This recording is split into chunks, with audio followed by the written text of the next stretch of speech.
you. All right. Hi, guys. Thank you for taking time out to be here today. I really appreciate it. So before we get into the actual meat on the bones, if you like, of today, what I'd like you to do within your group is to get some ideas down on what you think this is about. Usually people have an idea. Usually people are afraid to get involved for certain reasons. So what I want you to do is within your groups, that's why we've got these nice lovely round tables, right, is talk to each other, get some points down. Do you all have pen, paper? Because I believe there's stuff at the back there if you want. Does anyone need some paper? Have you got some? Sorry. Pen? Anyone else? Okay. Yeah. Okay, guys. So say hello to each other. Make sure you know each other's names. Okay, so let's say about 5 minutes, some ideas of what this is about, and hopefully through the presentation, we're going to bust these myths. That's the whole point of today. Okay, so off you go, guys. Okay, guys. Brilliant. Lots of noise. Fantastic. Okay, so I believe the negative column is probably longer from what I can hear and understand, okay? So why don't we start on the negatives? Like over here, guys, anything? Throw something at me. I'll come to you. Risky. Okay, perfect. Biggest, what's the word I'm looking for? Preconception of what trading is about, yeah? Risky. That's what I was going to say, minimizing risk. Okay, so yeah, and learning basically how to minimize it, right? Okay, great. Anything else over here? You hear that you're always going to lose, so you're already kind of thinking you're going to lose. Okay, so fear of losing, and basically it sounds like there's just like no hope in winning. Yeah. And a lot of conflicting information. Yeah, really good. The internet is loaded with this kind of idea, right? So when you go on there, it's a minefield of information, right? Yeah, I like that. Here it's also a zero-sum game with obviously the buying side and selling side, and on average, it's average market quantum, and you can buy transaction costs into that. Mathematically, it kind of says that it's actually a loser's game. Okay, yeah. For there to be a winner, there has to be a loser, right? And then with the brokerage costs, Who's always the you winner? don't even get the average, you get below average. Yeah. Thing, but, yeah. Okay, yeah. Wildly volatile as well. Good, great. Wildly volatile. This could be a positive. It could be a positive. Unpredictable. Yeah, okay, this is interesting. Okay. Unpredictable, random. Yeah, interesting. Okay. Yeah, go ahead. Go on. The large banks and the institutional investors have got huge technical advantages being closer and proximity to the exchanges and Okay. quants doing algorithms and Okay, so things like against the banks, we were up against machines. T1000 is real, right? Yeah, get it. It's an algorithm sometimes you could be trading against. So. Sure, definitely. They call it high frequency trading. Yeah, yeah. As soon as information is being released, you hear about it. All of the professionals knew about it a week or so ago. It's been resolved. Cool. And it doesn't even have to be weeks; it can be seconds, because in that time they've already reacted to it. Yeah. So yeah. Okay. So how can we not get caught up in this but still make money? Right. Okay. Right. I think we're done with the negatives. Huh? Okay, yeah, so that's a really good point, Joey, thanks. By the way, Joanna's a lawyer, so be careful of her. All right, I've known Joanna since university, so she's a really good friend of mine. Okay, any positives? There's at least two. I know people that made a lot of money. Yeah. Okay, so we can make a lot of money, or shed loads, as someone said, but in a different way. Yeah? Flexibility to work anytime. It's 24, like Okay. 25 market. Okay, good. I understand what you mean. Okay, so flexibility. So basically, you can trade whichever session you want. UK, American, Asian session. Any Okay. time of the day you can work basically. Great. Okay, fine. Brilliant. Okay, I like that. Anything else? Yes, sir. You're not trading stocks, you're trading people. Okay, I understand that. So is that positive or a negative? Don't know. I think Somewhere down the middle. because you're not actually working on a market, you're working on people. Okay, so what you're saying is you're dealing with human emotion. The example that a long time ago I belonged to a very small investment club. Yeah. And we came up with the whole idea of the psychological limit. The whole idea that people would hang on to shares, Marks and Spencer shares or something, until they came up to £12. And as soon as they got over £12, they all decided, oh, that's done well, so they sold it. And the share didn't make any difference where that was. It was simply that it was £12 was of something to the people, and you could bank on the fact that when it reached around pound, people would sell it. Good. Psychological levels.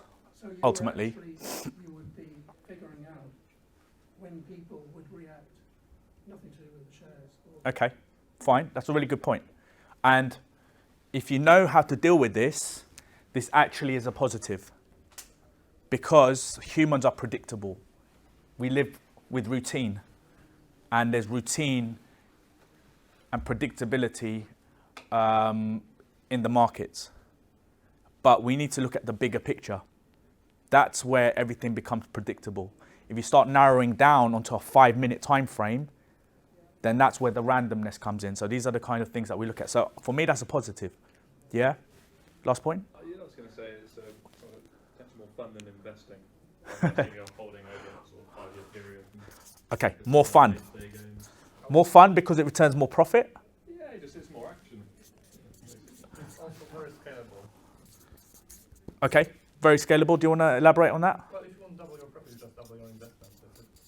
Okay, very scalable. You can start with a small amount, no matter what. You don't need to big amount to start. Okay, what's a small amount? Like you can start with like even £100. So you can start with or maybe £500. Okay, so let's relate this to, some people have put conflicting. I'm going to put here misleading information, and I'm going to tag this to this. Because you have to remember, brokers just want you to trade. Yes. So can you trade stocks with £100? No. Can you open up an FX account with £100? Yes, because FX is a new way of getting rich. There's a whole different ways of trading FX, binaries, etc. And all they want you to do is open an account, put money in, lose it, put it again. Psychologically, £50 is a small amount. If you lose it, you'll just add another £50. But if you start with £2,000, you don't want to lose that.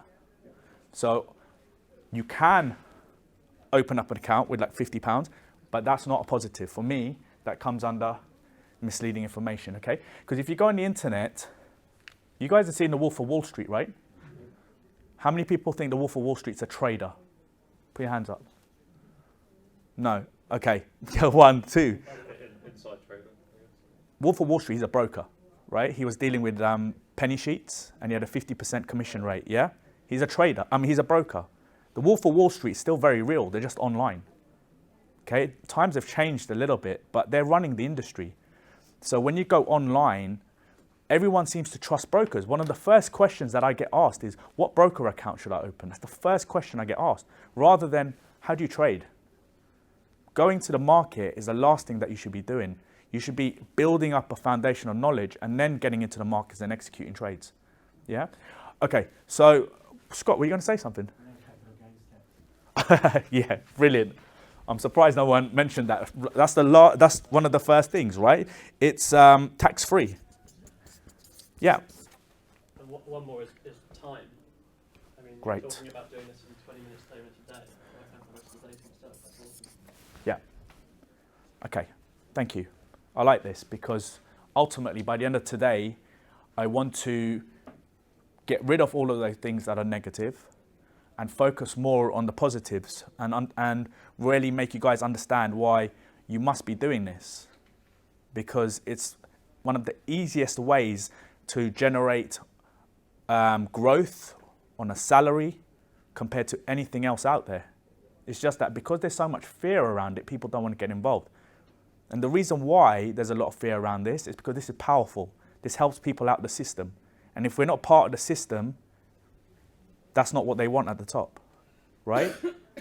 So this is your way out of the system. As Chris mentioned, yeah, you can get into property, you can get into other things. But when I started, just to give you guys a brief background, you know, I've got a degree in software engineering. I hated it. I worked for a year, I hated it. So I quit. I then became an English language teacher and I lived in Asia for 2 years. Loved it, no money. I came back, I became a photographer.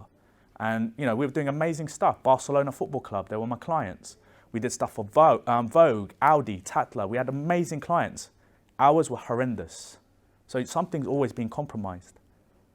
So I was making a lot of money when I was in photography, but it was sat in a bank. What is a bank giving you these days? Nothing, right? Nothing's changed. So when I saved up this pot of money, the first route that people think about is, let's get a house. But for me, that's a trap, because I had enough money for a deposit on a house. I'm stuck with a mortgage. So that's not growth. I wanted growth, so I started looking at investing and trading, and I found my mentors. And that's how I then got into this. Now, why did he resonate with me and not this person? Because I was looking at various routes. Why did my mentor resonate with me and not all the other people? Because all the other people were taking me down to a lower time frame. I didn't have the time to be sat in front of a computer. I needed something that would work in the background. If you go on the internet, there's no information about this at all. So that is why people come in with all of these misconceptions and negativity. Like, I've had to convince some people to come here today, convince them. Just come and listen. But because they've got ideas of what it's about and they think I'm going to feed them the same rubbish, but I'm not. Okay, so should we get into this? Yeah, let's get into what this is all about, all right? This is the market. This is Mother Market. Learn to love her. She's beautiful. Okay, so anyone familiar with what we're seeing on the charts here? Do you know what's happening here? Do you know what the red and the green lines, bars represent? So these are like candlesticks, and we're looking at various time frames. Perfect. So what we're looking at are what are called candlesticks. Now, we don't need to get caught up in, you know, the intricacies of these candlesticks, but ultimately there's two colors, red and green. Red is where there's been more selling, and green is where there's been more buying. So green is where the buyers are in control, red is when the sellers are in control. Now, do you guys understand that you can make money in both directions? Yes, so in trading, you can go long and make money, and you can go short and make money. However, there is a third element that people aren't aware of, and this is what is known as consolidation. All right, so I'm going to come back to this page because hopefully we can start knocking some of this off. All right. So the market ultimately does three things. That's all it does. The market either goes up, or the market goes down, or, the market goes sideways.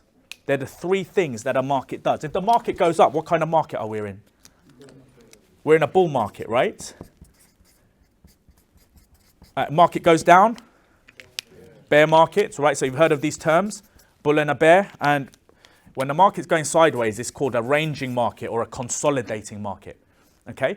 Which is the most profitable period of a market? Bull, bear, or a range? Bull and bear. What do we do in this market? Nothing. So this is where in trading terminology we go long or we buy. In a bear market, this is where we go short, and this is where we... So have you seen the movie, The Big Short? Yeah, you should watch it. It's a fascinating story because a lot of people think that when we're in a bear market, that's when people lose money. Yeah, that's because most traders or most people only know how to buy, because there's this concept that you buy low and you sell high. That's the only thing people know. Or you can buy high and you can sell higher. But we can make money when the market's going down. Which actually is more profitable in the stock market, the bull or bear market? Why? Quick perfect. A bull market can go up over 5, 6, 7 years. A bear market can happen over months. So whatever profit I've made in 4 or 5 years, I can do the same thing going the other way in 8 months. A lot of the times people say to me, oh, you lost a lot of money in 2008, right? Because you hear of the crash. No, for traders who know how to break down charts, it was a very profitable time. Because it's happening over days and weeks and months. It's not happening within seconds. A crash takes time still. All right, so you're going to learn about these concepts today. By the way, why is it called a bull and a bear market? Usually gets people. What does Wi-Fi stand for? We take so much for granted, right? What does Wi-Fi stand for? Wireless fidelity. Thank you. You know, so many people don't know that. Why is it a bull and a bear market? It's about the way they attack. Go on, Laura. The bull attacks with its horns going upwards, and a bear, the claw goes down. Yeah, spot on. Yeah? All right. So, we need to understand this. Okay. What do the lines mean at each end of the candlesticks? Oh, was that me? No, that's not me. Okay, good. Good point. Okay, let me break this down for you, all right? So, to understand candlesticks, let's quickly draw what candlesticks are about. All right. Okay, so candlesticks, we have two colors. Green and red. And through the middle, we have these black lines. Can you see the black lines? Yeah, okay. So ultimately, the green and the red is known as the body, and the black is known as the, because they are simple, right? So if there's green, that means there's been more buying, and if there's red, there's been more selling. So this must be the open, and this must be the close. This is the open, this is the, so what does the top represent? The highest point and the, okay? So that's just representing the range of price action at any period in time. Okay, so obviously in the day it's reached a high point, it's reached a low point, and then it's opened and closed at a certain value. Okay, by the way, guys, if you've got any questions, feel free to ask. I'm used to getting questions thrown at me, right? I did a presentation yesterday to investors, and investors use fundamentals like Warren Buffett, and I was showing them technicals, and it was a very interesting interaction between me and a big group of investors. All right. Any questions? We good? Now, the thing I want you guys to notice is that going back to what I was saying about a bull market and a bear market, if you look at this move from here to here, the market is going up. It's a bullish market, right? Can we see that? Okay, but how long has that happened over? If you look at the bottom, what are we looking at? Years. So this is what I want you guys to start thinking about. Forget thinking about what's happening during the day. It's not important. That's not how you're going to make money. That's how you're told to make money by the brokers, because they want you taking lots of positions in the day, because each time you're in the market, you pay a spread. And if you do that 50 times a day, and there's millions of people doing that, the brokers are cleaning up. Right? So what you want is to be able to get in a position here, and ideally to exit up there. You pay one lot of spread to the broker, and you make a lot of profit. That's what we want to do. If you go the other way, so there's a bull market. What kind of market is that?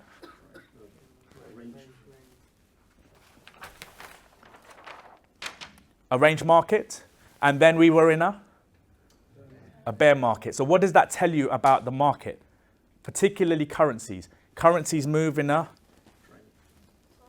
cycle.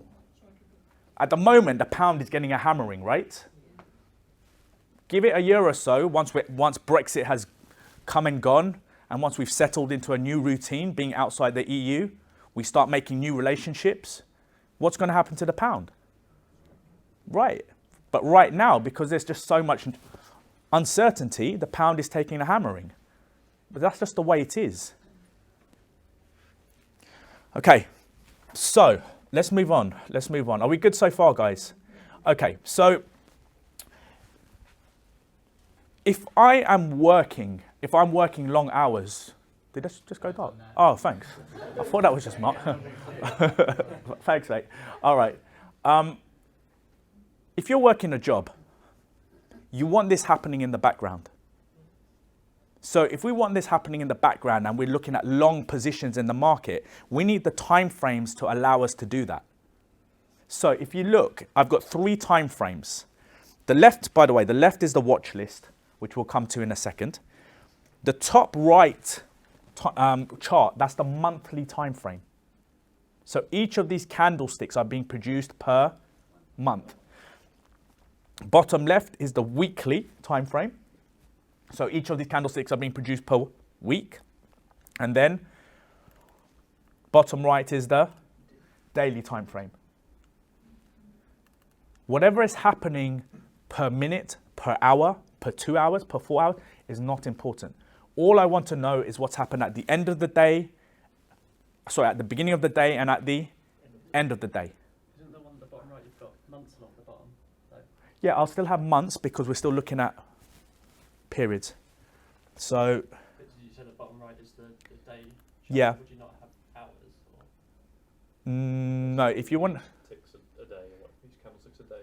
Oh, right. Okay. So this candlestick right here is today, which is, what day is it today? Wednesday, right? Right. So Wednesday, Tuesday, Monday. So each of these candlesticks is per day. So looking at, yeah, exactly. It'll have months Or across you're the looking at bottom. hours in one day kind of thing.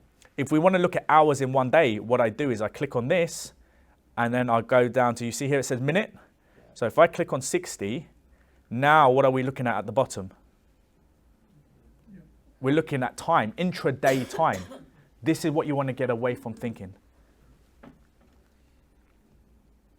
Okay.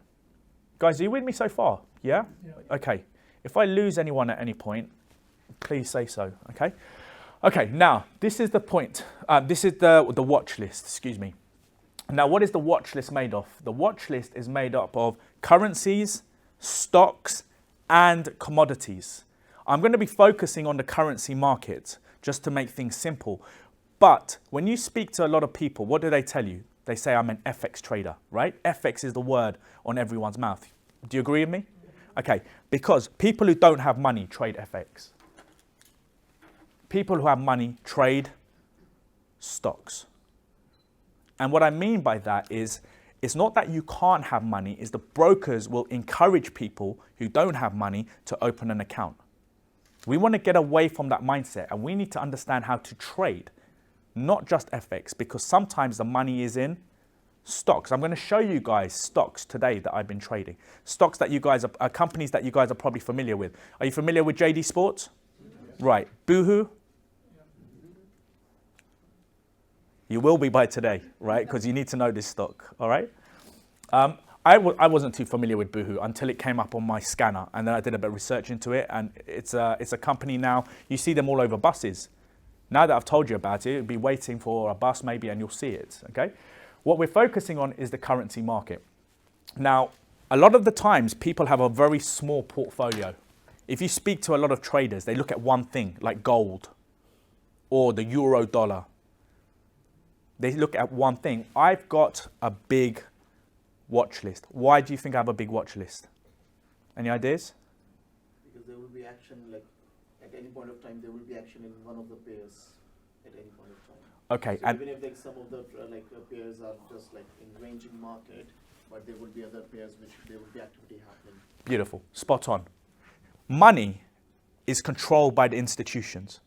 Everything that you see on the news, Bloomberg, etc., for us, that's a smokescreen.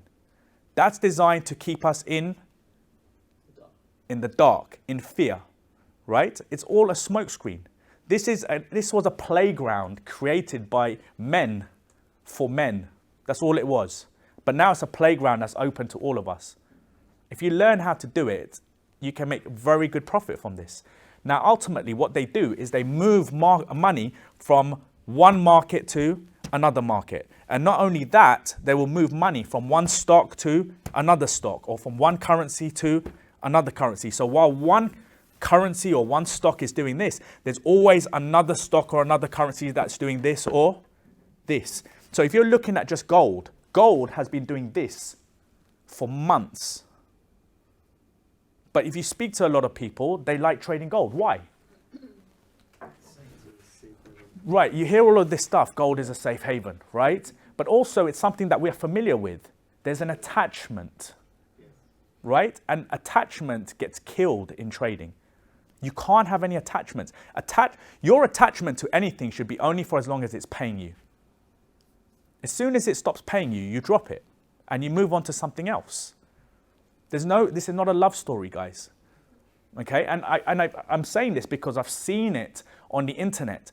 A mentor being recorded, and it's on his homepage, saying that what you should do is just focus on one currency and get to know it intimately, fall in love with it because it has a personality. These things don't have personalities. Ultimately, they move because the institutions move them in a particular way. And how it moved in 2014 is not the same as how it's moving in 2015 or 2016. That's not how it's done. You simply want to know where the money is and take advantage of it. So this goes back to one of the points that I want to start knocking off.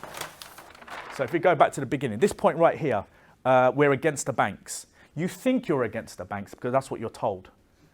What we want is liquidity. And who provides the liquidity? Banks. So we need to know where the banks are so that we can jump on their back and piggyback the ride. They're doing all the work. Are you with me? Right, so point number one, this is no longer a negativity. We need them. We need to understand how they trade so that we can take advantage of the market. We don't want to trade like them. There's lots of hedge fund managers running courses. How much money does a hedge fund manager have? Billions.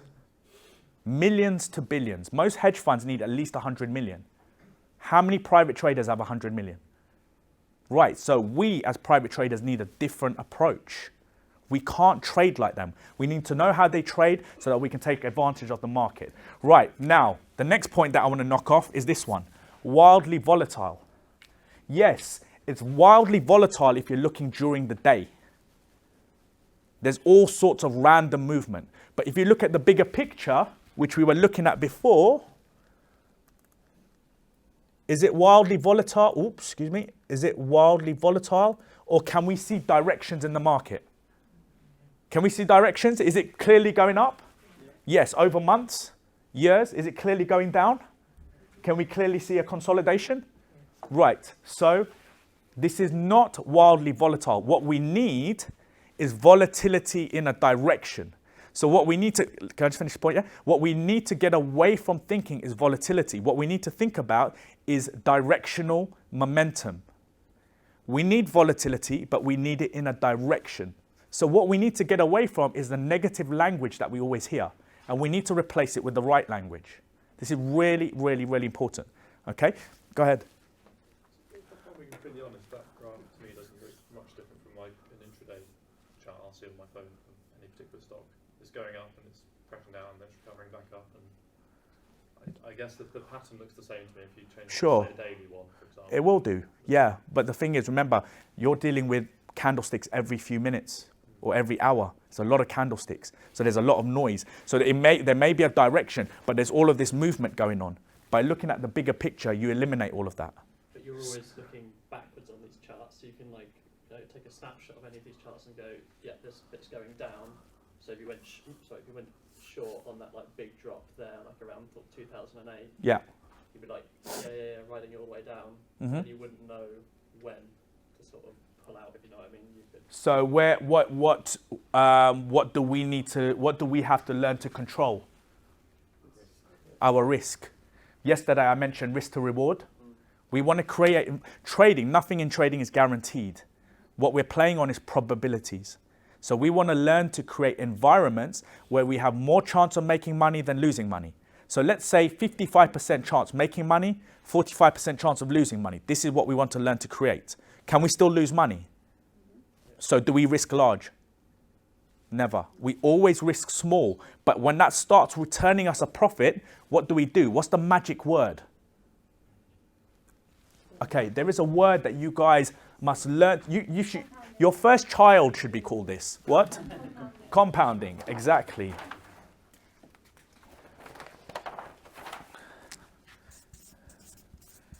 I think it was Albert Einstein who called it the eighth wonder of the world. He who understands it earns it. He who doesn't pays it. How many have been in trouble with a credit card? I had to get my dad to bail me out, right? Because do you remember in university, I don't know if you guys had this, you probably did, but you could go and get a credit card and they'd give you £50. Did you have these incentives? Right? Do you remember Barclays at the base of our university?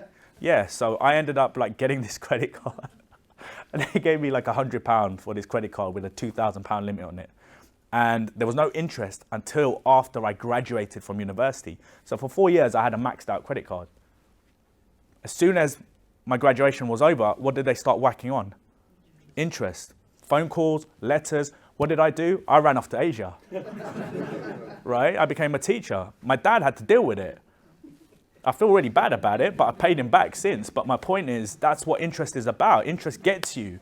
And then what do we do with credit cards? We pay the minimum amount, right? And that just keeps on getting bigger and bigger and bigger, and it stuffs you. So what we need to learn to do is reverse that, because that's what the richest people in the world do. They learn to compound. Compound growth is where the money's at. Yeah? So we need to understand how to do that. Okay, so guys, we need a big watch list. Going back to my point here.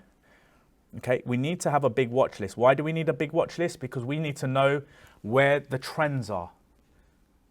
We don't want to focus on just one thing. So let's start understanding, how do we develop this? Now,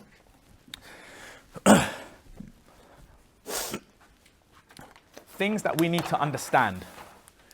Trading is all about probabilities. Okay, I'm just going to write short form. Trading is all about probabilities. Nothing is guaranteed. So what do we need to learn to develop? I've already mentioned it. We need to develop, or we need to have what is known as an edge. Okay, an edge is where you have the odds in your favor. If you go into who has the edge in Las Vegas? The person that goes to Las Vegas or the casino? Right, so you guys need to think like the casino.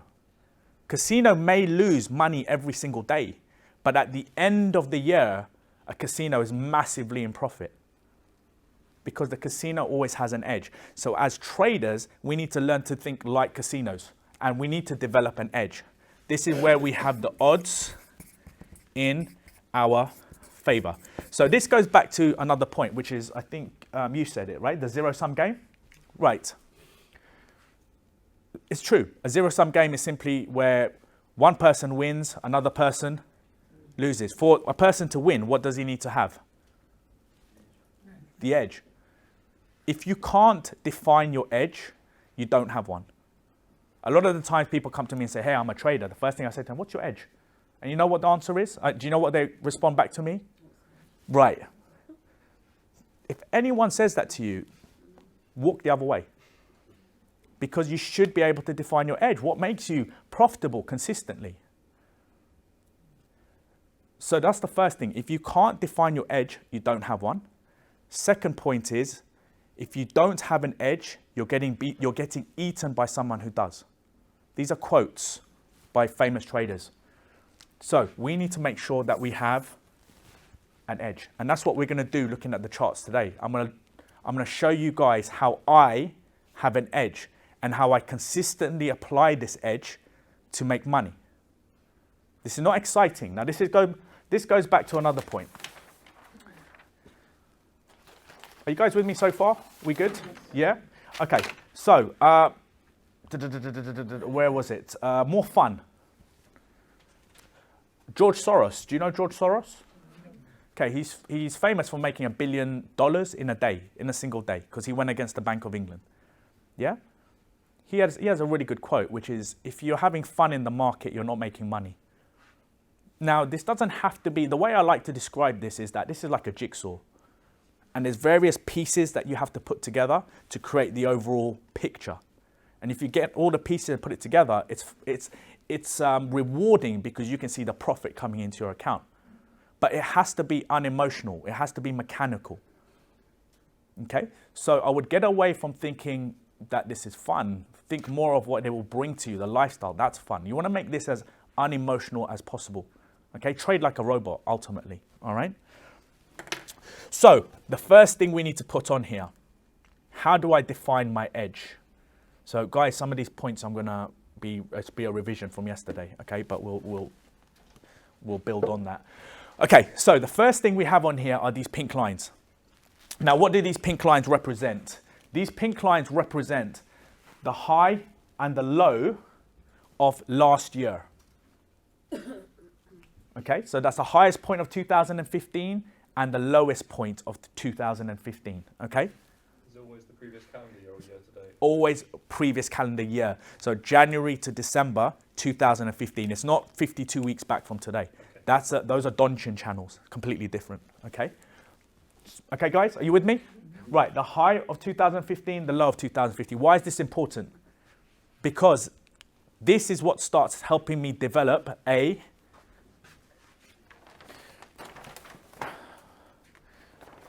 another word that you guys should start getting familiar with is does BBC have a bias? You understand what I'm talking about, right? So it's the same thing in trading. We want to have a bias. We want to be able to go in a particular direction, knowing that there's more chance of this happening than that happening. Okay? If price, so this is currently what's happening. This is current price action. This is happening. These are monthly charts. So this is what's happening in 2016. If it's inside the range of 2015, what kind of market are we in? Any ideas?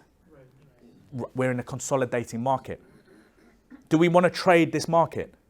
No. We want a market that's either above the high, so it has a bullish bias, or below the low, so that it has a bearish bias.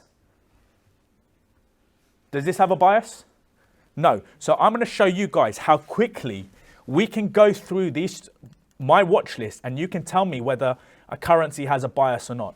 So the first one we're looking at is the Aussie dollar, US dollar. So let's focus on the watch list on the left, and let's look at the top right corner, okay? Why have you got 3 pink lines? Okay, that's a good point. I'm just going to simplify it. We don't need the third pink line. But the third pink line is the closing price of the year. Okay, but we don't need that for now. Let's remove that. Do you ever go back more than 12 months? No, I can do with my software. So let me show you. It's a good question. So if I remove this, show only current period. If I remove this, what do I have? Tons of pink lines. And what starts happening? Confusion. Exactly. Now the point to note, are you okay? You want some water? Okay. The point to note is that as years go on, these pink lines become weaker. So we only need to look at last year. All right? Why do you do calendar years as opposed to the last 52 weeks? No, I use those, but that has a different purpose. Yeah, so that's definitely part of my analysis. Okay, we'll cover that. Okay. All right, so let's go back here. Show only current period. Okay, so we're looking at the Aussie dollar, US dollar. Right, so if we look at the next one, Aussie dollar, Canadian dollar, does it have a bias or not? If we're looking at this on the right-hand side, does it have a bias or not? No. Aussie dollar, Swiss franc, yes or no? No. So you see how quickly I've gone to 3 charts and I've dismissed them, not interested. Okay, now let's go to the pound currencies, guys. Okay, so let's go to the pound dollar. Does it have a bias, bullish or bearish? Bearish. Remember, these are monthly charts. Okay, pound, so that's the pound against the US dollar. This is a pound against the Aussie dollar. Does it have a bias, bullish or bearish? Bearish. Pound Canadian dollar? Bearish. Exactly. Apart from the euro pound, because it's the opposite way around. So the euro is actually gaining strength while the pound is weakening. So what kind of bias? Bullish. Right. There you go. You guys instantly know now how to start developing a bias. That's one of the first things that I look at. And I can apply this to stocks, and I can apply this to commodities. So a stock that I'm currently in, and you guys can tell me whether I'm bullish or bearish.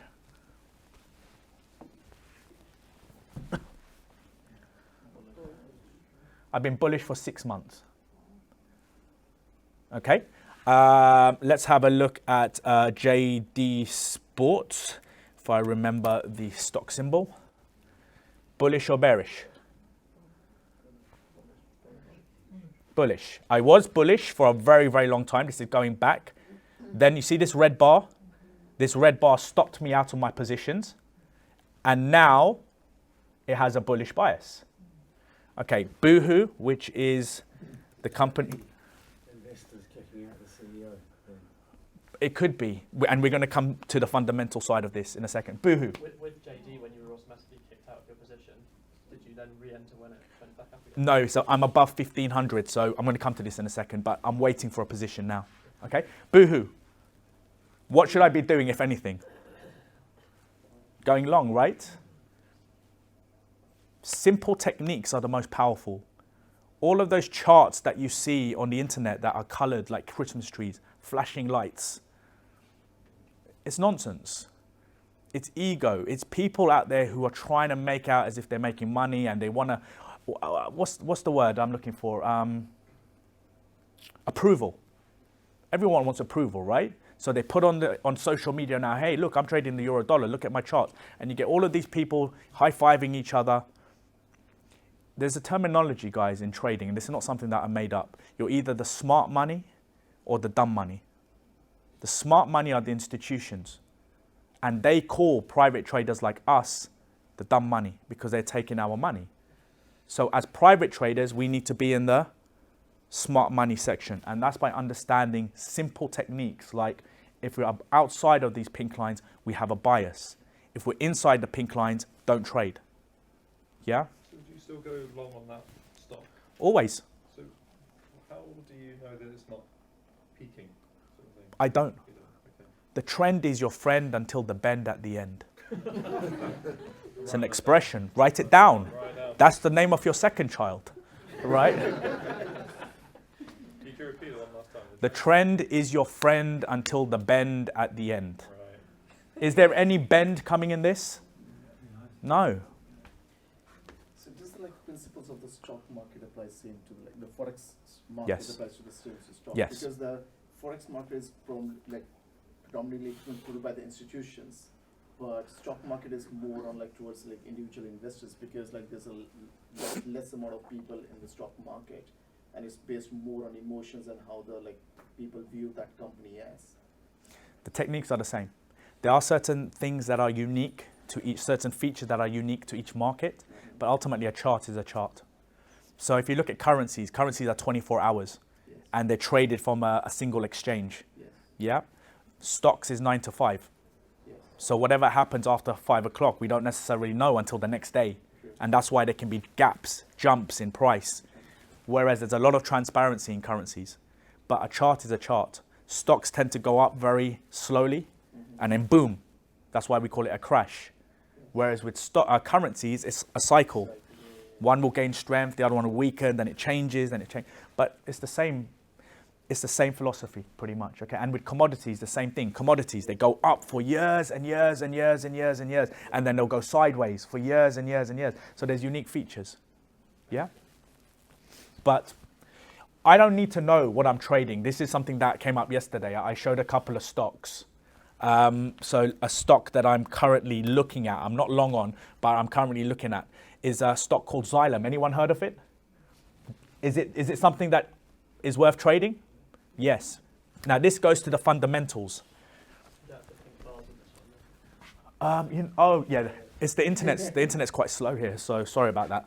Okay, so one point I want to cover here. So I want to knock off something else, and that is news release. As private traders, we are outside of the institutions. So by the time we hear it, news is old, and it's already factored into the market. Now, if you're trading on the lower time frame, you're going to be caught up in all of this nonsense. But on the bigger picture, there is a direction. So news causes intraday volatility, but the institutions create directional momentum. So we want to get away from intraday volatility and we want to focus on directional momentum. So do you think I spend all day looking at Bloomberg? Do you think I have it in on the background? No. Do you think I read the Financial Times? No. Do you think I'm interested in it just so that I can have conversations with people? Sometimes. Okay, but the point is that we don't need it to trade. That is why, as private traders, technical analysis, am I spelling this correctly? Technical analysis is far more powerful. We don't need to know the news. News is old, and news will confuse you. Some days there's a news release and the market will go up. That same news release comes out the following month and the market goes down. Totally irrational. When you're talking about directional momentum, on what kind of time period are you talking Monthly, about? weekly, daily. Monthly, weekly, daily? Yeah. Okay. Yeah, always the bigger picture. Start going down to lower time frames. So something else that I want to knock off here. When you're on lower time frames, there's a lot of volatility. And volatility is unpredictable and random. Surely it's quite random even on a daily level. Like, where did you decide to put your kind of cut-off, so to speak, to determine like the sort of directional momentum? Because even on a daily, you know, you can have ups and downs in the market. And I appreciate you putting these stops in as a Correct. safety precaution, but even so. Yeah, but I mean, I'm not going to get caught up in that because remember, I'm focusing on my risk and my downside. Once I've developed my edge, I want that edge to go in my favor. Ultimately, what is technical analysis? How can we define it? Risk management. It's trying to identify the trends in the market and trying to achieve your targets within that trend. Okay, fine, but technical analysis is looking at what? Historical charts. Right, thank you. So technical analysis is looking at the past Yes. to try and assume what can happen in the future. right. This is what technical analysis is. Now, of course, you're totally correct. It went from A to B like this in the past. Now we're back at this point because it came back down. Now we got back at this point, and it's now shooting much quicker than it did in the past. I can't control that. But as long as I'm in the right direction and I have my risk and my stops all calculated, I'm not worried about that. As long as I'm on the right side of the trend. Okay? Okay, so let's go back to the charts. Guys, are we okay so far? We good? Okay, so that's the first point. Okay, now the second point that I want to cover is, let's focus on this. The next thing I want to focus on is the scale on this right-hand side. When you're jogging, we never stop at 11.2 or 11.3 kilometers. Agreed? We stop at whole numbers. If we get past 11 kilometers, we want to get to 12 kilometers. We might not make it, and this is where price comes in. All right? We might not make it, but psychologically, we want to get to 12 kilometers. If we break 12 kilometers and you're still feeling good, you're going to go to, right. Price has natural features to it. Price is not random on the larger time frames. Price is not unpredictable on the larger time frames. Price is predictable to a certain extent. Doesn't mean it's guaranteed to happen, but it is predictable to a certain extent. And this is where whole numbers come in. So if we look at price action here, you see the low? Where is it? 0.7. This is a round number. If you look at where the highest point is, approximately 0.8. If you look at where price is right now, almost at 0.9. If it breaks 0.9, where is it likely to go towards? 1. Now, it's not guaranteed that's going to happen, but that's how I hold my positions. Yeah? Remember, the trend is your friend until the bend at the end. And where do you think bends come in? At a whole number, exactly. If price gets a whole number and decides I've had enough, it could start coming down. Now look at the highest point on the chart. The highest point on the chart is where? Is approximately at 1. And then it came all the way down to 0.7. Now why 0.7? Who knows? We don't need to get caught up in this. That's where our stop losses come in, our safety net, where we can lock in profit. Okay, but the point is, it's got to a whole number. If it cleared 0.7, where would it have liked to have gone to? 0.6. But instead, it found what we call is a support, and it bounced, and it's now going in the opposite direction. This is a perfect example of currencies being cyclic. The euro was taking a real beating for many years. That's why we're all going on holiday to Europe. Now we're all thinking about going to Scotland or Ireland, right? Looks more appealing. But the point is, it's cyclic, and it's going to change at some point. When it changes, is not within our control. And as a trader, I don't care. Okay, are we good? Right, so what have we decided? What have we figured out? We figured out, A, we can build a bias, looking at the pink lines. And secondly, once we have a bias, we can assume how far this trend can develop by looking at whole numbers. Why whole numbers? Because psychologically, that's where institutions push price to. This is a natural feature to price. So when you determine, when you determine the whole numbers, Yeah. so this is we're showing on 0.7. So Yeah. why wouldn't you consider 0.72, 74, 76 as a It's not a whole number. Whole numbers are every 1,000 pips. These are just figures. So remember, we want to keep it simple. Yes. If we look at everything, we won't trade. No, I agree. I'm just Yeah. trying to. So my answer is it's not a whole number. It's not, Yeah, the distance between whole numbers is 1,000 pips. By the way, guys, I'll come to you in a second. I just want to explain what a pip is because Chris You mean one mentioned about it. 10,000. Round numbers is 1,000 pips. Yep. So what is a pip? It's just an increment change in price. So when we look at height, we look at meters, feet, centimeters. When we look at weight, we look at kilograms. We look at stones. When currencies change, they're called pips. In stocks, they're called points. Now, one pip has a value depending on which broker you are using. So one pip could be 10p, £1, £10, £100. A broker will say, hey, don't worry, put £50 in an account and you can trade at £10 a pip. You only need to make 10 pips. How much money have you made?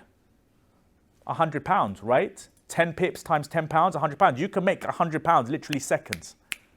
But remember, on a lower time frame, what are you dealing with? Unpredictability. You're dealing with the randomness of price. So all of this is happening. Yeah, you are dealing with the randomness of price. It's not as easy as it's made out to be. People think, you know what, I'm making £2,000 a week from my job. I could sit at home and do this. Why do I need to go to work? I only need to make £100 a day. I made my salary, right? Have you read this or not? Yeah, guys, come on. It's all over the internet. I know what's out there, right? So basically, when you're dealing with the randomness, this is what's happening. But there's the open and there's the close. Then the next day, there's the open, there's the close. The next day, so the dumb money are caught up in what's happening here.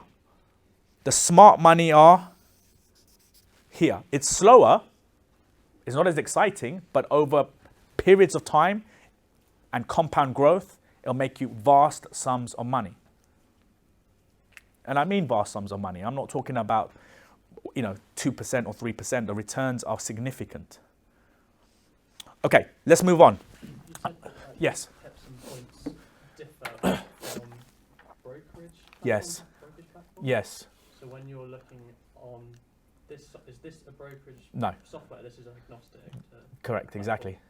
So when you're looking at these figures here of 0.8 Mm. thousand, you have to just know on your brokerage platform how to map Correct. the numbers. Exactly. So if someone came to me and they said I had £2,500 or £3,000 to put in a broker account, I would tell them broker A. If they had 100,000, I'd give them broker B. I see. I would advise people on the right broker. By the way, guys, just so you know, I'm not affiliated to any brokers. I'm not affiliated to this software. This is informational. So I don't want you guys thinking that I'm going to take you down a route where I profit from your trades. This is not what I do.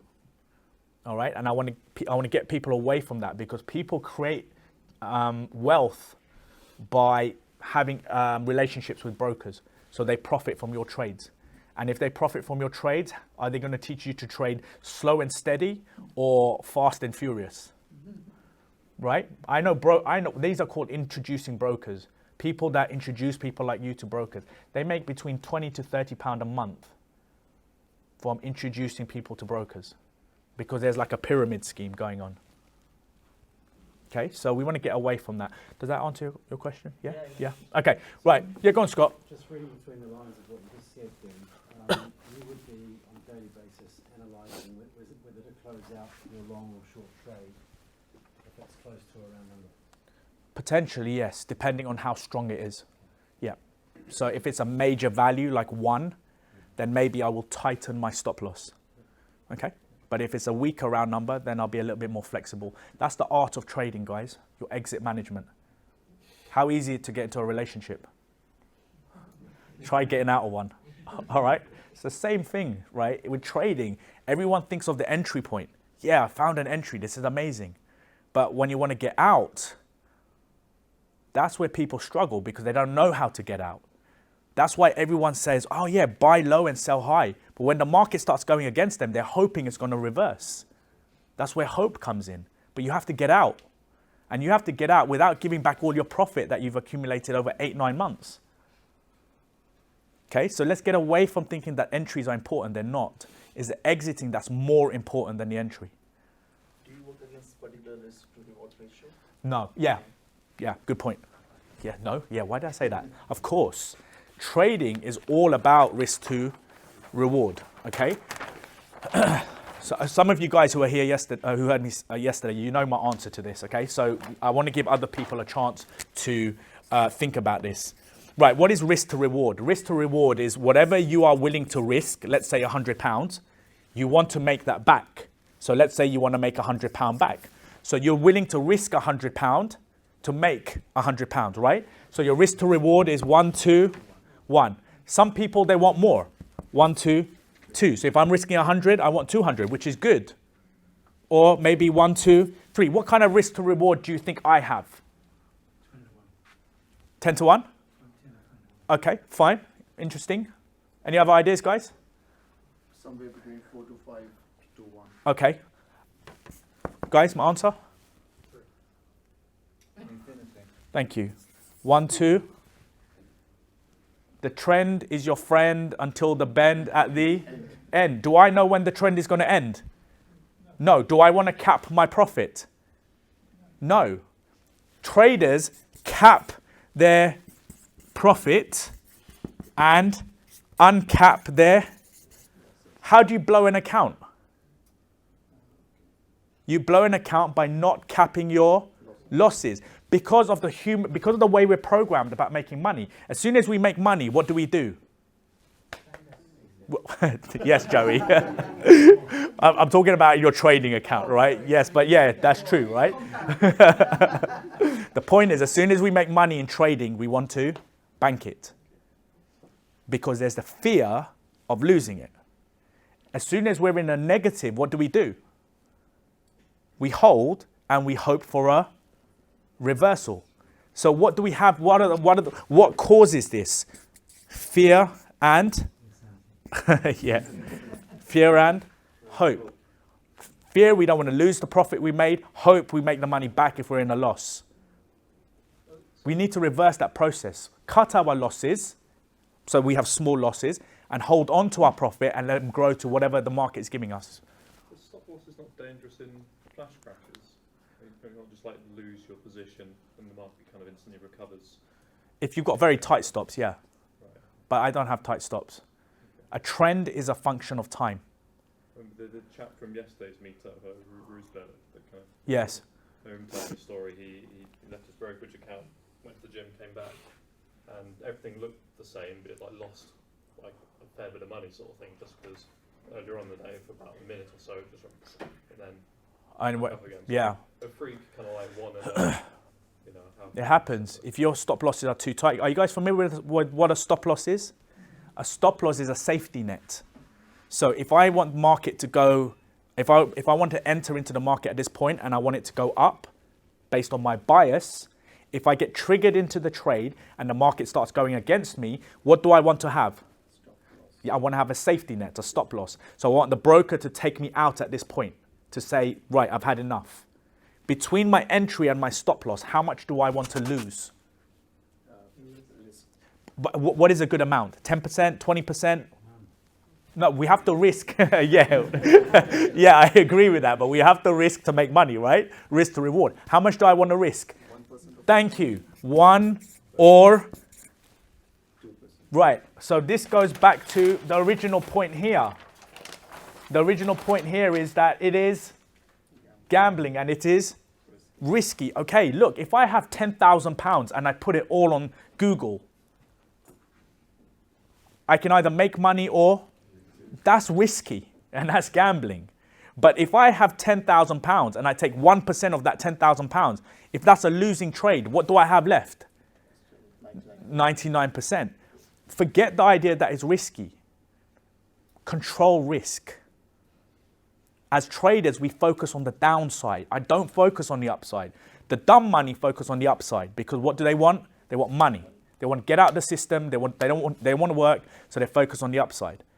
As a trader, I'm focused on protecting my capital. I worked 4 or 5 years to save up a pot of money. I don't want to lose all of that in a moment of madness.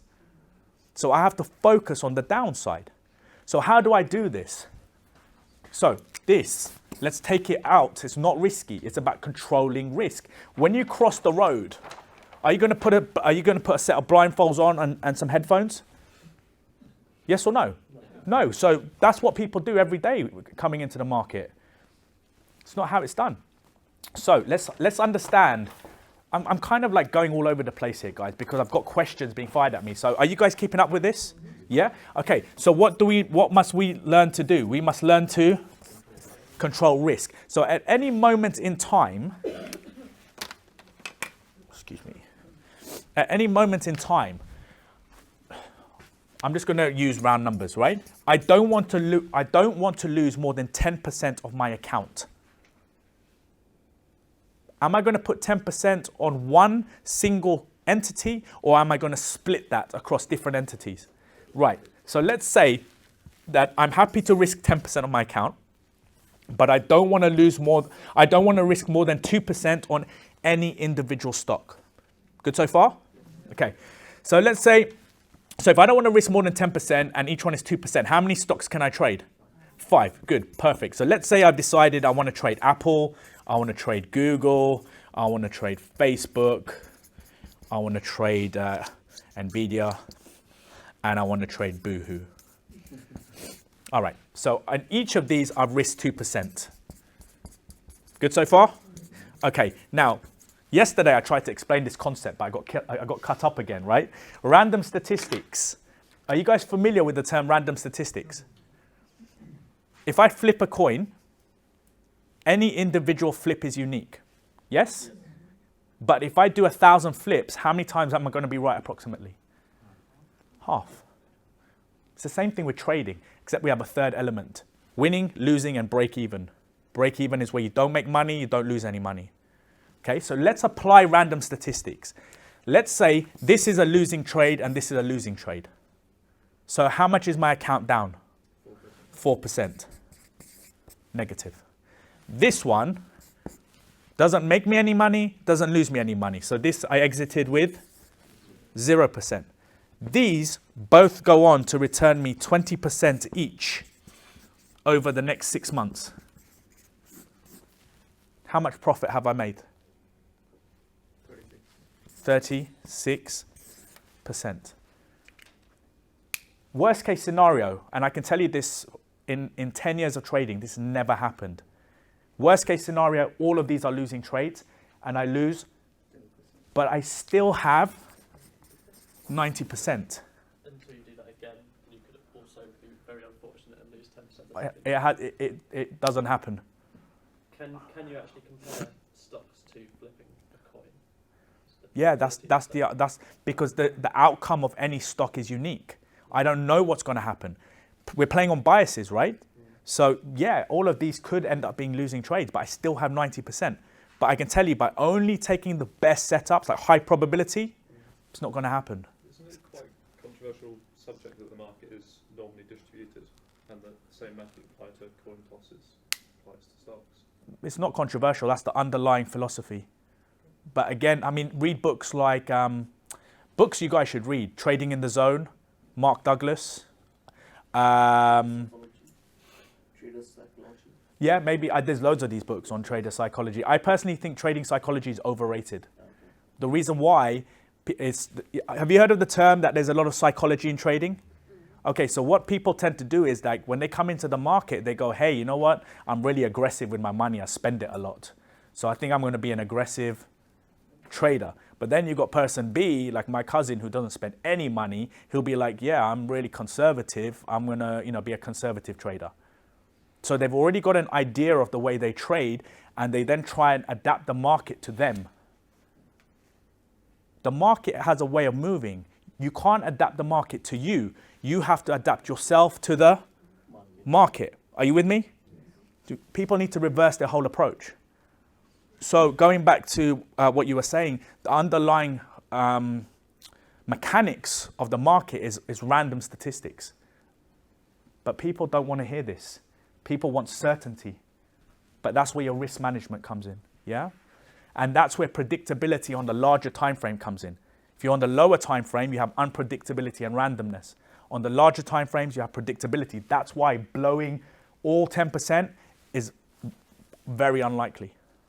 So with this approach where you say that at any given point in time you're only ever willing to risk 10% of your pot, you would start out, say you start with 10 grand, you're saying that at that moment in time you would only risk £1,000, put £200, say, across Correct. each of these 5 stocks. Correct. If it makes you any money, then your pot grows from 10,000 to 12 or whatever. Correct. And you've got £1,200 the second time around. Correct. Exactly. Slow and steady wins the day. What most people want is £10,000 and then the following £20,000, right? It's not going to happen. Warren Buffett is worth $80 billion, but he's 80 years old. When he started trading, he had thousands like us. So whenever I tell people about Warren Buffett, the instant answer is, yeah, but he's a billionaire. Not when he started. My favorite quote from Warren Buffett is, my first investment was when I was 11 years old. Before then, I was wasting my time. It's a smart man. With the hind then. Yeah, exactly. I started at 27, right? But, it took him time. He's worth $80 billion today. Do you know how much he was worth just before he turned 50? Just before he turned 50, in comparison, he was only worth 300 million. 300 million to 80 billion in a 30-year period. That's a staggering growth. And that's from holding positions and compound growth. Okay, guys, let's move on. Chris, how are we doing for time? Chris, how are we doing for time? Well, 15 minutes. Yeah, okay, great. We're almost done anyway. Yes, sorry, question? Who was that? Most of that Buffett is from about 5 or 6 shares that he held. Correct. Exactly. And another quote from Warren Buffett, amateurs diversify their portfolio. What does that mean? What that means is you only need to have 2 or 3 good stocks at any moment in time and repeatedly compound. Are you guys familiar with what I mean by compounding? Shall I explain this concept? Because this is ultimately how you make money. So what do I mean by compounding, okay? So let's say, for example, here are the pink lines, which are blue, all right? The market is inside, and then we get a breakout. So what kind of bias do we have? Bullish. So I decide that I have an entry, okay? And I'm going to enter into the market. If I'm wrong, I have a stop loss. How much am I going to lose based on what we did earlier? 2%. Okay, now this stock actually starts moving in my favor, and I'm now 2% in profit. At this point, I buy more. So I now allocate another 2%. So I've got one position running from here to here. I now have another position. So this position now continues. So my first position is 4% in profit, but my second position has now grown to 2%. At this point here, I buy another position. And the market continues. So my first position is now 6% in profit. My second position, which I opened here, is now 4% in profit. And my third position now is, can you guys see what's happening here? What I'm doing is just buying more of a stock that is proving itself. I haven't gone right here at this point, I'm going to buy Apple. But now that I'm in profit in Apple, I think I'm just going to buy a random stock like Facebook. That's where amateurs diversify their portfolio. I've got a stock that's already doing well. Instead of me diversifying, I'm just going to buy more. For each of those 2% increments coming from your pot. Yes. So at the start point, you risked 10%, and then you've spotted one that is like a breaking out and going up. Yeah. So in this example, you've now sort of risked sort of 12% and effectively 14% of your pot. Yeah, good point. The only point is that I eliminate risk by moving my stop losses. As you go. Okay. Correct. Right, okay. So each time I add a new position, there's only 2% risk on each stock. Right. And think about it, my positions are in profit. So the losing trade is not coming out of my initial equity, it's coming out from the profit that I'm making. So I'm using the broker's money. Are you guys with me? Are you guys with me what I'm saying here? Because my first position is 6%, this one's 4%, so this is 10%. I've now risked 2% of my 10%. So I'm not actually I'm not coming from my initial 10,000 starting amount. I'm now risking from the profit that I'm making. Are you with me on this? Yeah? I'm not actually. So you only get the profit once you close your position, right? No, I haven't realized the profit. So my position's still running. I haven't closed any of my position. My positions are still running. So I guess I don't see where the additional. The stop loss is pulling up. Correct. Pulling it up behind. It's trailing stop losses. I think the answer will be the one on the left, the 2% on the far left. You're effectively taking it out of your 10,000 pot and you're putting it in. But the 4 and the 6 added together is 10. And if you come out of that position, if it drops 2%, well, you're still up 8. And the 2 that's on the far left that you took out of your pocket to get in there, well, that's offset by the 8 that you're up Correct. on the right-hand side. Exactly. Right. Does Okay. that make sense? Yeah? I think so. But so you're no longer diversified across 5 different stocks. Yes. It's the you're same always stock. Right. Okay. So I've moved on from explaining what risk management is to showing you what we actually do. Yeah. We don't buy 5 individual stocks. Maybe I'll have 3 at the most or 4. Okay. That's what my portfolio will consist of. And then I'll repeatedly just add positions on the same stocks. That's what's been proven to work. We don't need to reinvent the wheel. The wheel's been reinvented since the creation of the internet. And who's reinvented it? Brokers. Because they want you to day trade. And you can day trade and you can make money if you've got the funds of a bank. But most people don't have that. And even if you do, most people have a business, a family, kids. You know, we want time more than money. So we want to be able to take control of both of them. We don't want a life of compromise. This is why trading the longer time frame is really it's far more powerful because it'll give you control of your money and your time. When you're putting these stop losses in, are those like 2% stop losses relative to the value of all of your positions combined? Does that make sense? The stop loss. Say that again. Yeah. So the 2% stop loss or the 1 or 2% stop loss. Yeah. That is that relative to the amount of money that you're putting in? Is it 2% of the overall So if you put £100, would it be £1 your stop loss, and then it goes up a little bit more, like another 2%? My risk will always be the same across all the positions. So it's an absolute value. It's just Yeah, loss. exactly. Nothing. Again, it's all just very, very simple. I'm not going to be increasing my risk necessarily as I go up. Just keep it the same all the way through. Okay. So if this trend continues, you will end up having all your money in one stock. No, because guys, what you need to remember is that throughout. By the way, this is spread betting. So if you guys are looking at it from buying physical shares, which is probably something that you guys are familiar with, if you're buying physical shares, then your money will be tied up in a stock until you realize the profit. In spread betting, it's not like that. Okay, so all my money is not tied up in one individual stock. There is flexibility in what I can do here. Yeah. Okay. Let's get on. Let's continue. Is it? Yeah. Okay with that? Yeah. Okay. Right. The next thing I want to explain to you guys is another powerful concept. Okay, and that is using this black line, which is the 200 simple moving average. Okay, so the black line is what is known as a moving average. Now, what is a moving average? It just smoothens out price over the last 200 bars. Okay, there's a mathematical formula that goes into this. Do we need to know the mathematical formula?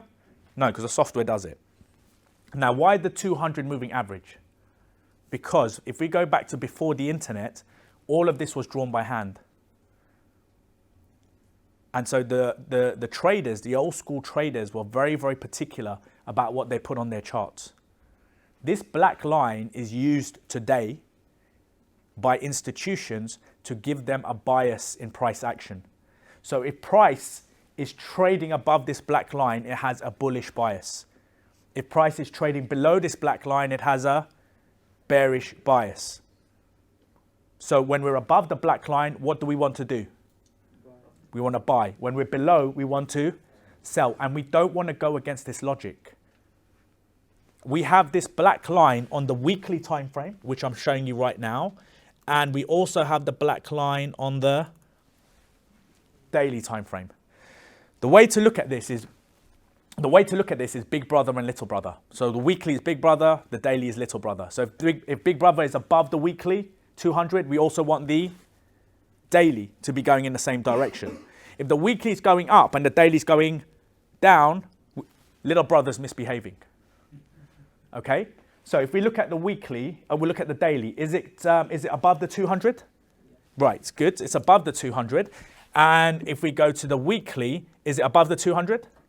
Yes. Now, if we look at the euro, let's have a look at the euro dollar. So first of all, let's start with the monthly chart.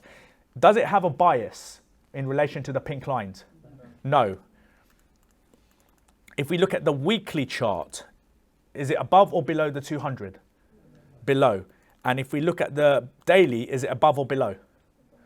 So we're inside the pink lines, we're above the weekly 200, and we're below the daily 200. Is this tradable?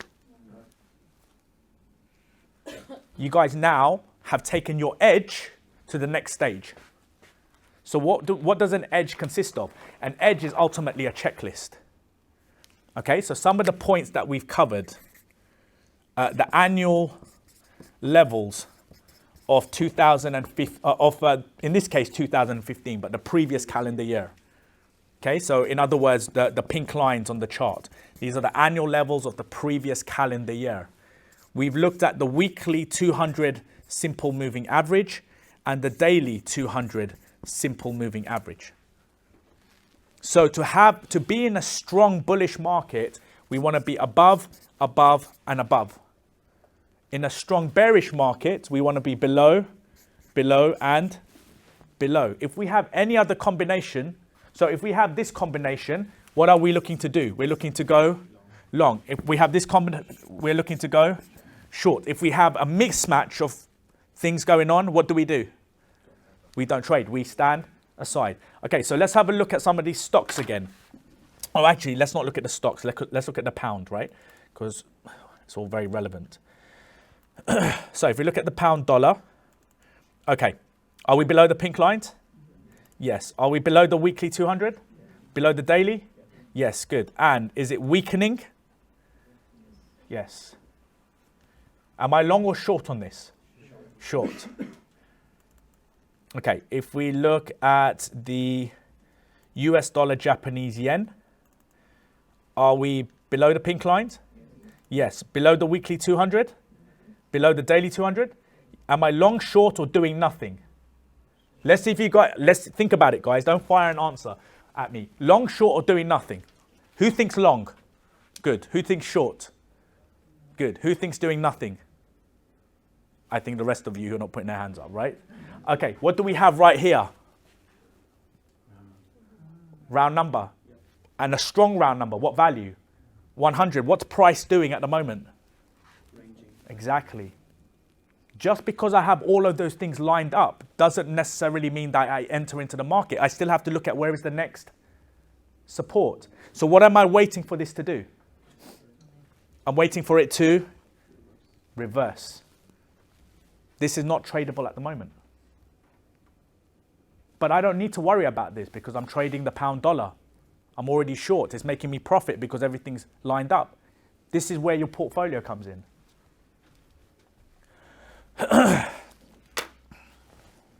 So, I think I'm going to leave it there because I'm conscious of time. But I want to go back to the point that we talked about at the very beginning.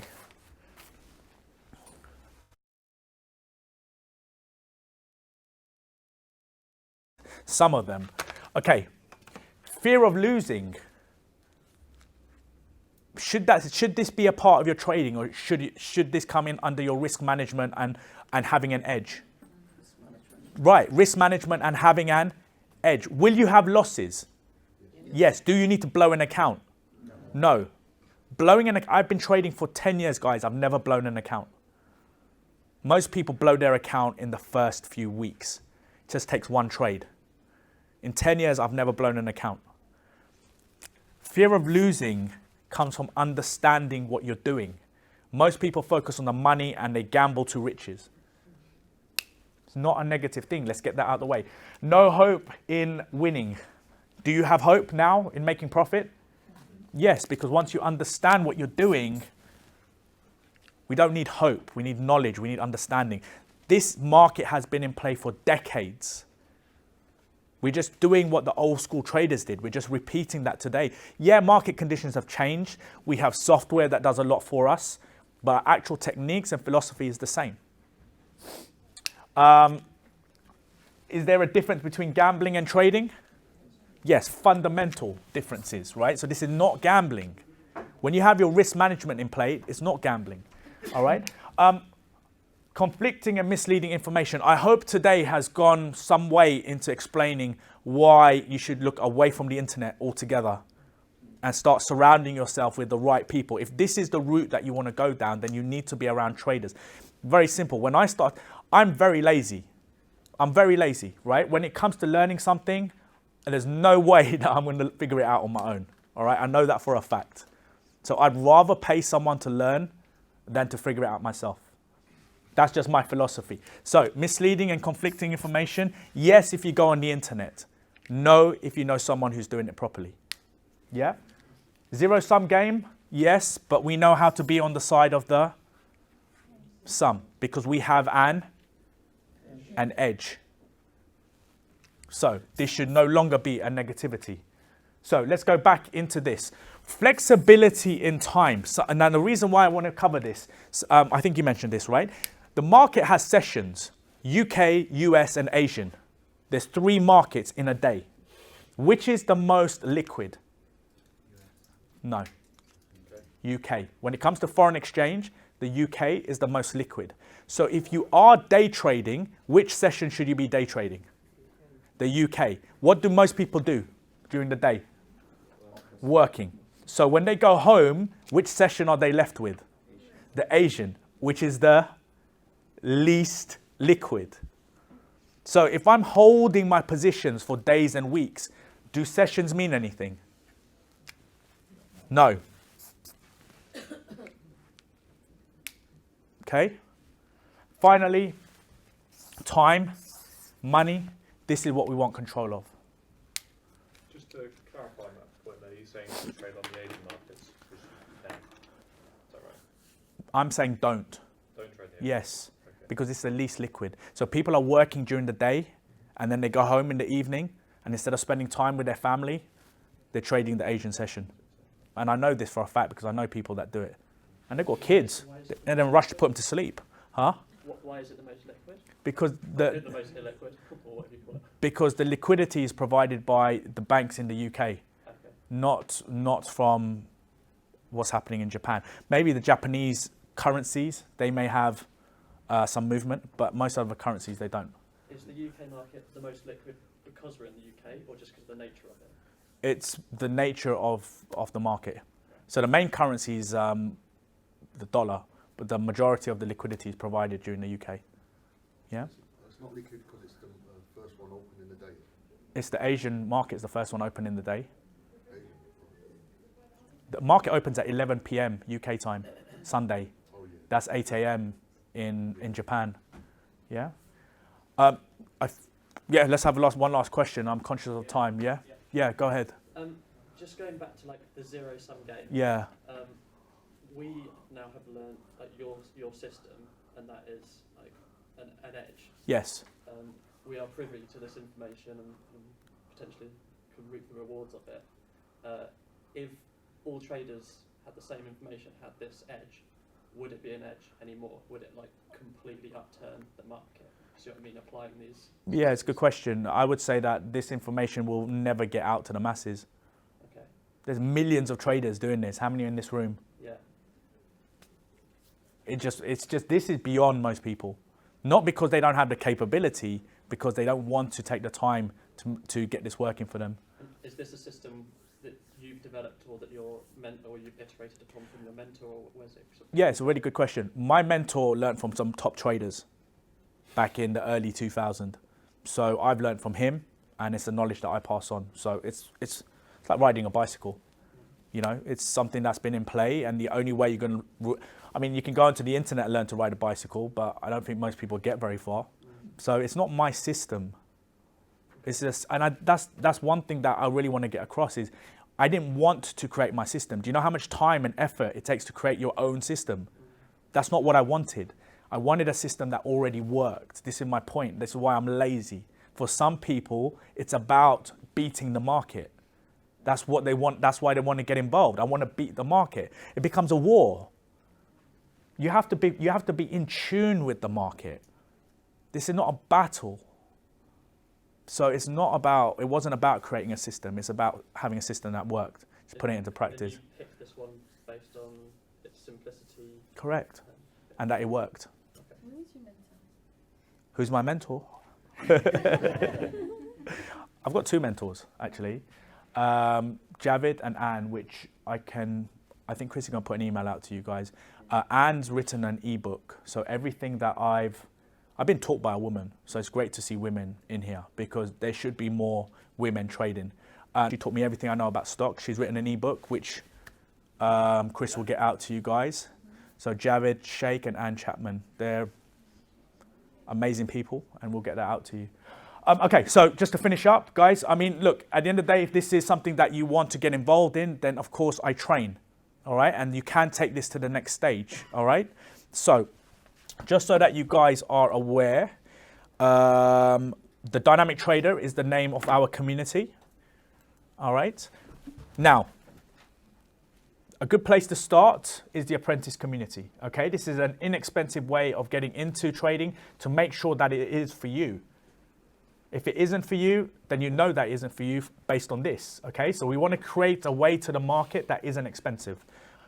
So for me, as I've already mentioned, trading is a puzzle. If you look at it like this, then you'll understand the various pieces that go together with it, okay? So we need to understand price action. We need to understand candlesticks. We need to understand chart patterns. We need to understand support and resistance, those whole numbers that I talked about. Moving averages, the black lines. Market conditions, when to trade, when not to trade. Watch lists, everything we talked about on the right-hand side. Stocks, commodities, currencies, where is the money? Here we go. Now, this is really, really important. High probability environments. We need to be able to create that edge.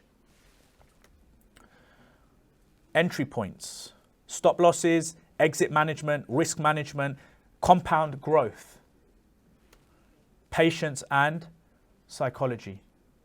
Okay, for a whole month, we'll get into all of that. You get access to the community, webinars every Sunday, live training, portal, foreign exchange trading and watch lists, access to tools, discount on eSignal. The software that you've used, that you've seen me use rather, that's eSignal.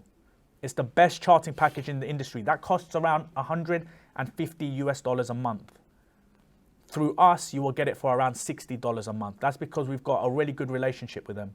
And again, I don't profit from you guys going to them. We get you guys discounts, okay? a breakout and a pullback strategy. So you actually get 2 strategies that you can actually put into practice and profit from. Okay, bonuses, a trade log, advanced trade log, stocks training, and the almost complete guide to trading, which will get out to you. Chris will get out to you. For a whole month, it's £99 plus VAT. So if this is something that you guys want to get involved in, then please get in touch. Okay, I think Chris is going to send out all of this in an email. Okay, if you have any questions, please ask. Thank you.